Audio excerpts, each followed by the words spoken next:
साफ कह रहे हैं नेतन्याहू कि ईरान परमाणु हथियार नहीं रख सकता और दोबारा कोशिश की तो हम फिर से हमला करेंगे, तब जबकि ईरान ने बहुत साफ संकेत दे दिए कि वो अपने कार्यक्रम को रोकेगा नहीं, बल्कि अब शायद ऐसा लग रहा है कि और भी तेजी से अपने परमाणु कार्यक्रम को ईरान बढ़ा सकता है।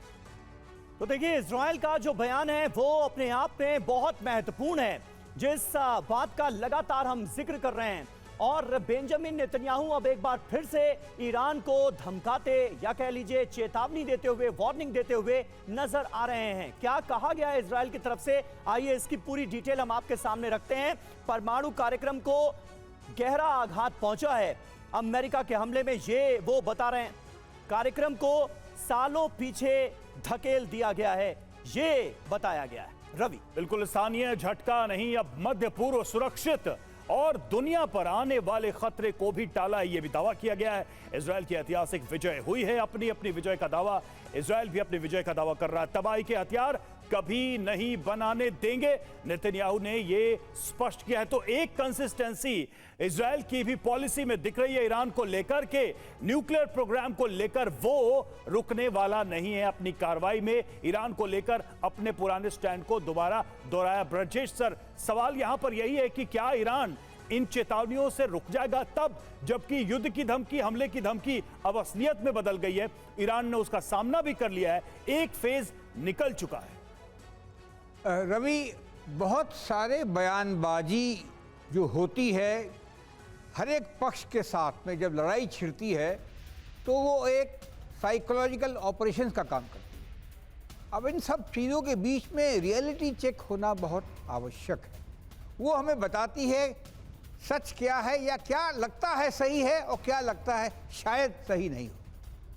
अगर उसकी तरफ से देखें तो हम पहले फोकस करते हैं ईरानियन आर्म्ड फोर्सेस। ईरान के पास में पावरफुल देश है, पेट्रोलियम रिजर्व बहुत तगड़ा है, 6 लाख की आर्मी है, करीब 2 लाख रिजर्विस्ट हैं, मगर एयरफोर्स के नाम की चीज़ ही नहीं है उनके पास।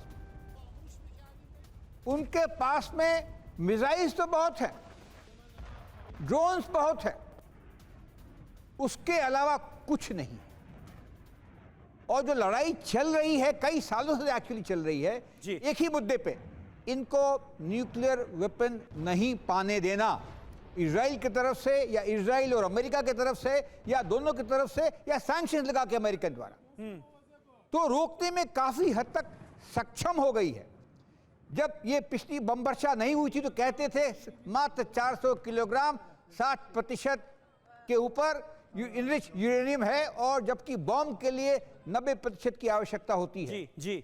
इस माहौल में देखें तो ईरान ने सहायता लिया, लड़ाई करने का जरिया अपने प्रॉक्सीज के द्वारा और बिल्कुल सही बात है सर, लेकिन जो ताजा हमले हुए अमेरिका के, उसमें पहले तो ईरान ने यह कहा कि ज्यादा नुकसान हुआ नहीं, जो एंट्री और एग्जिट पॉइंट थे वहां पर अटैक हुआ, जो यूरेनियम है उसको कोई नुकसान नहीं पहुंचा है। बाद में हालांकि माना कि नुकसान हुआ है, लेकिन कितना हुआ है ये ईरान की तरफ से बताया नहीं गया है। और ऐसे में परमाणु कार्यक्रम पर ईरान के विदेश मंत्री का ताजा बयान आपको दिखाते हैं। परमाणु कार्यक्रम हम बंद नहीं करेंगे, ये अब्बास अराक्ची ने साफ कह दिया है। तकनीक हासिल करने के लिए बहुत मेहनत की गई है, हमारे वैज्ञानिकों ने बलिदान दिया है, इस मुद्दे पर युद्ध हम पर थोपा गया, ये अब्बास अराक्ची की तरफ से कहा गया है। ये है ईरान का ताजा रुख परमाणु कार्यक्रम को लेकर।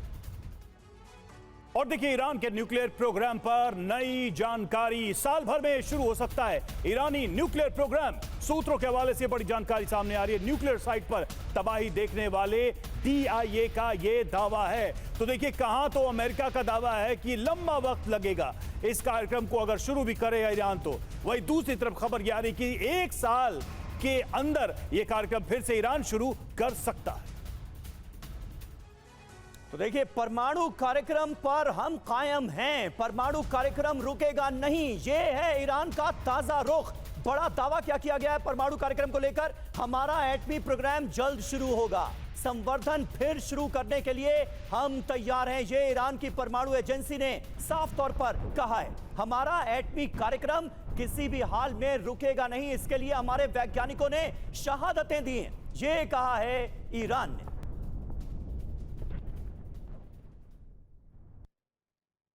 तो देखिए, जिस परमाणु कार्यक्रम पर जंग वो फिर शुरू होगा, ये ईरान ने क्लियर कर दिया है। अब्बास अराक्ची क्या कह रहे हैं? परमाणु कार्यक्रम हम बंद नहीं करने वाले। तकनीक के लिए हमने बहुत मेहनत की है, हमारे वैज्ञानिकों ने इसके लिए बलिदान दिया है। डिफेंस इंटेलिजेंस एजेंसी की तरफ से क्या कहा गया? 1 साल में फिर एटमी प्रोग्राम को अंजाम दिया जाएगा। फोर्डो प्लांट को बहुत ज्यादा नुकसान नहीं हुआ है, यूरेनियम पहले ही हमने हटा दिया था। यह बाकायदा ईरान ने स्टेटमेंट जारी करके बताया है।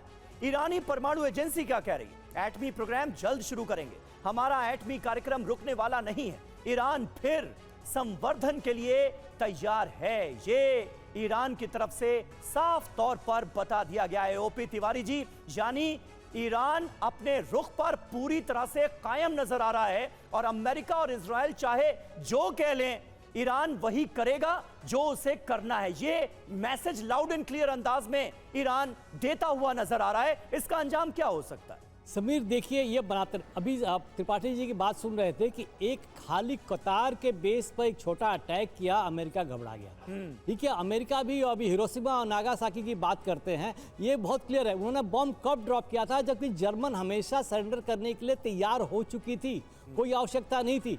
उन्होंने जबरदस्ती ड्रॉप किया था अपनी कैपेबिलिटी दिखाने के लिए। अब जहाँ तक ये सवाल है, ईरान का सवाल है, ये जरूरी नहीं है कि ईरान अपने देश में ही न्यूक्लियर बॉम्ब बनाए। उसके कई दोस्त हैं, नॉर्थ कोरिया, रशिया कहीं भी बना सकता है, उसे खाली ट्रांसपोर्ट ही करना है। वो अपनी गतिविधि तो रोकेगा ही नहीं। उसको मालूम है कि अगर एक बार बन गया तो इसको कोई अटैक नहीं कर सकता, नहीं तो बार बार जब मर्जी होगी इजराइल की वो अपना अटैक करते रहेंगे। देखिए, इजराइल के एक प्राइम मिनिस्टर थे मिस्टर बिगाइन, जिन्होंने डॉक्ट्रिन किया था कि हम किसी भी देश को न्यूक्लियर बॉम्ब नहीं बनाने देंगे। इसी को लॉन्च करते हुए पिछले 1 साल 1.5 साल से ये नेतान्याहू सफर कर रहे थे, गाजा को खत्म नहीं कर पा रहे थे। फिलहाल उन्होंने ईरान पर अटैक करके अपनी पॉलिटिकल लाइफ का एक इंश्योरेंस पॉलिसी 1 साल के लिए तो रिन्यू कर लिया है। अभी देखना है इस तख्ते पर कब तक कायम रहते हैं। तो ईरान आगे बढ़ता रहेगा, बनाएगा अवश्य, क्योंकि अब सर्वाइवल का सवाल हो गया है। जिस तरीके से अटैक किया गया, ये ईरान ने पहला अटैक नहीं किया था। मैं ईरान का सपोर्टर नहीं हूँ, लेकिन जिस तरीके से बात हो रही थी कि 2 दिन के बाद बात होने वाली है, इसी बीच इजराइल ने भी अटैक कर दिया। बिल्कुल, ट्रंप साहब ने भी कहा कि हम तो भाई जब अटैक करेंगे जब हमारे ऊपर अटैक करेगा। अब ये बात शांति से चल रही थी, सडनली उन्होंने भी अपने बॉम्ब डिप्लॉय करके अटैक कर दिया और कब्जा कर लिया। तो ईरान तो अब नहीं डरेगा। बिल्कुल सर, और एक रियलिटी चेक तो ईरान को भी हुआ है इस युद्ध के दौरान कि कोई ईरान के साथ खड़ा नहीं रहेगा अगर ऐसी कोई स्थिति होती है। और दूसरा कि ईरान की का जो परमाणु कार्यक्रम है, परमाणु एटॉमिक वेपन्स है, वही शायद भविष्य में उसकी सुरक्षा की गारंटी भी बने। यही वजह है कि अब शायद ईरान को रोकना भी मुश्किल साबित होगा।